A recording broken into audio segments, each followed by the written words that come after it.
اب جو حکومت کرنے جا رہی ہے، میں نے آپ کو پہلے بھی کہا تھا کہ وہ بہت سے لوگوں کے اوپر کام کر رہی ہے، تو حکومت کو جو میجک نمبر ہے 2/3 کا، شاید اب کچھ اشارے یہ مل رہے ہیں کہ وہ مل چکا ہے. سینٹ کے اندر تھوڑا پرابلم آ رہا ہے، لیکن شاید سینٹ میں بھی 64 ممبرز کا وہ فگر حکومت کو مل جائے. جو حالات ہیں، قاضی فائزہ صاحب کے اوپر تو تنقید بھی بہت ہو رہی ہے، عمران خان صاحب کرتے ہیں کہ وہ بڑے متنازع ہیں، آج بھی کہہ رہے تھے، لیکن وہ تو شاید اس کا فائدہ نہ لیں. لیکن چند ایسے لوگ اس وقت ہیں جو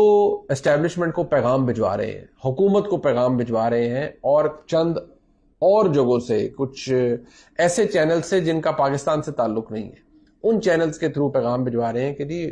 بھروسہ رکھیے، حالات بہتر ہوں گے، آپ کوئی فکر نہ کریں، معاملات ٹھیک رکھیں، اور جو جس کی اپوائنٹمنٹ ہونی ہے وہ بے شک ہو جائے، کوئی پہاڑ نہیں ٹوٹے گا، سو آن اینڈ سو فورتھ، بہت ساری چیزیں چل رہی ہیں.